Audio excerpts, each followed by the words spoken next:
오늘 복음에선 세례자 요한의 역할을 보게 됩니다. 그는 그리스도께서 오시는 길을 준비하도록 맡겨진 사람이었어요. 그의 행적들을 보면 눈길을 끄는 부분들이 있습니다. 마르코 복음 1장에는 요한은 낙타토롯을 입고 허리에 가죽띠를 둘렀으며 메뚜기와 들꿀을 먹고 살았다라고 되어 있어요. 오해하시면 안 돼요. 낙타토롯이라고 하니까 요즘에 나오는 좋은 무스탕을 생각하시면 안 되고요. 가죽띠를 둘렀다고 해서 고급 수제 가죽 벨트를 했구나 하시면 안 돼요. 또 어떤 분들은 메뚜기와 석청을 먹었다고 하니까 완전 유기농을 먹었네 라고 생각하실 수 있어요. 그렇지 않습니다. 낙타토롯은 그냥 막 만든 가죽 옷이었어요. 거의 헐벗다시피 한 겁니다. 또 그가 먹었던 음식들은 광야에서 얻을 수 있는 아주 최소한의 탄수화물, 단백질 정도가 되었을 거예요. 이런 얘기입니다. 그는 반문명적인 거의 원시 수준의 삶을 살았다. 세례자 요한의 모습은 자기 삶의 목적을 분명하게 이해하고 그거에만 집중하는 삶의 모습이에요. 자기가 그렇게 하려고 해서 그렇게 된 게 아니라 하느님의 부르심에 몰두하다 보니까 자기 몸에 대해서 신경 쓸 겨를이 없었던 것 같아요. 누군가는 세례자 요한을 금욕주의자로 보기도 합니다. 근데 그리스도교는요, 금욕주의가 아니에요. 물론 금욕적인 요소들은 있어요. 하지만 금욕주의와는 다릅니다. 금욕주의는 금욕 자체가 목적인 거예요. 세례자 요한의 삶이 절제되어 있고 검소한 건 분명합니다. 하지만 그렇게 살려고 애를 썼다기보다는 추구하던 게 하도 거기에 집중하다 보니까 저절로 삶이 단순해진 것 같다. 세례자 요한은 빈 들판에 살았어요. 하느님 음성을 잘 듣기 위해서. 우리 세계 최대의 사막이 사하라 사막이잖아요. 거기 한복판에 서 있으면 지구가 자전하는 소리가 들린대요. 지구의 자전 소리를 우리는 평소에 절대 못 듣거든요. 하느님의 음성을 듣기 위해서 빈 들판에 살았던 거예요. 그렇다고 우리가 먹는 거, 입는 거 이런 거 무시해도 좋다는 얘기는 아닙니다. 우리는 하느님이 주신 것을 적절하게 누릴 수 있어야 돼요. 하지만 받은 소명이 크고 거기에만 집중하다 보면 내가 뭘 먹을까, 뭘 마실까 이런 것은 자연스럽게 뒤로 밀려나게 되어 있다는 거예요. 그런 것들에 쓸 에너지가 없다는 거예요. 그러니 우리가 어디에 에너지를 쓰는가 그걸 보면 우리 인생을 알 수가 있는 거예요. 내가 어디에 가장 많은 돈을 쓰는가, 내가 어디에 가장 많은 시간을 들이고 있는가, 그러면은 그 사람의 현재와 미래가 보이는 거죠. 그래서 먹는 거, 입는 거 별거 아닌 것 같지만 그런 곳에서 그 사람의 영성이 드러나게 되어 있어요. 세례자 요한은 아주 기본적인 것만 채우며 살았다고 합니다. 그는 하느님과의 통교를 위해서 그 시대 문화와의 거리를 두고 살았어요. 그러니 오늘 요한에게 배울 것이 참 많아요. 요한처럼 우리가 똑같이 살 수는 없어요. 하지만 우리 삶이 과도하게 세상에 치우쳐 있는 것은 아닌가 요한을 통해서 보게 됩니다. 우리 시대의 문화는 두 눈 똑바로 뜨지 않고 살면 우리 삶의 주도권을 빼앗겨버리는 그런 문화입니다. 세속적인 것들이 영적인 것들을 막 잡아먹어요.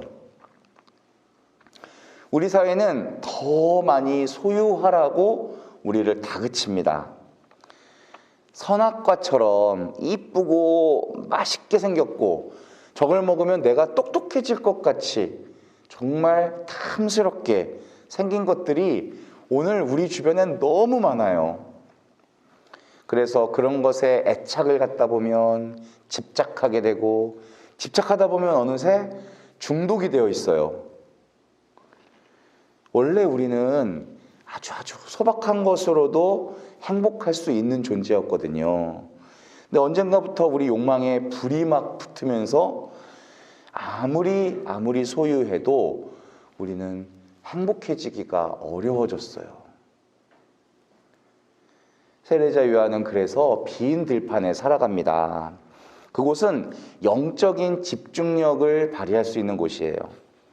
요란한 소리가 안 들리는 곳입니다. 영이신 하느님과 통교하면서 그 음성을 듣고 산다는 것은 아주 고도의 집중력을 요구하는 일이에요. 요즘처럼 인터넷, TV, 스마트폰을 붙들고 살면 하늘과 교신을 할 수가 없어요.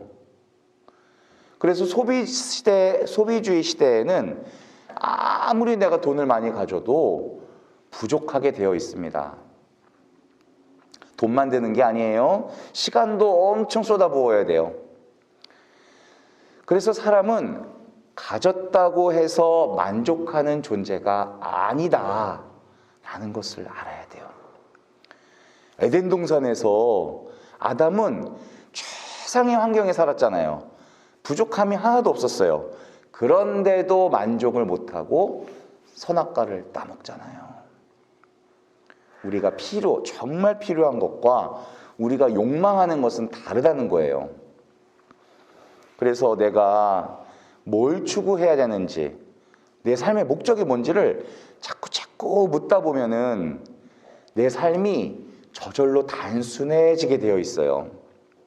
큰 그림을 보게 되면, 하느님의 음성이 분명해지면 다른 세상 소리가 안 들리는 거죠.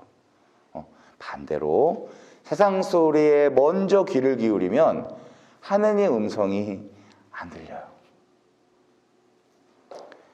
그러면서 세례자 요한은 자기를 낮춰서 그리스도를 높이고 있습니다. 오죽하면 신발끈을 풀어드릴 자격이 없대요. 신발끈은 누가 푸는 거냐면 이 집안의 종들, 노예들, 그들 중에서 가장 낮은 종이 손님의 신발끈을 풀어드리는 거였어요. 자기는 그런 자격도 없다는 거예요. 세례자 요한은 이스라엘 역사에서 400년 이상의 역사를 깨고 침묵을 깨고 나타난 선지자입니다. 사람들은 그의 출현을 통해서 엄청난 충격을 받아요. 그 영향력이 아주 순식간에 퍼져나갑니다. 그 메시지를 듣기 위해서 광야로 사람들이 막 몰려드는 거예요. 수많은 사람들이 회개하고 세례받고, 지금으로 따지면 취재진들이 몰려가서 주변을 에워싸고 막 플래시를 터뜨리는 그런 거예요. 우리 같았으면 그럴 때 마음이 좀 흔들리게 되어 있어요. 그 순간 중심을 잃어요. 하지만 세례자 요한은 자기가 주인공이 아니라는 것을 확실히 알았어요. 그러면서 생각해 봤습니다. 교만이 뭘까?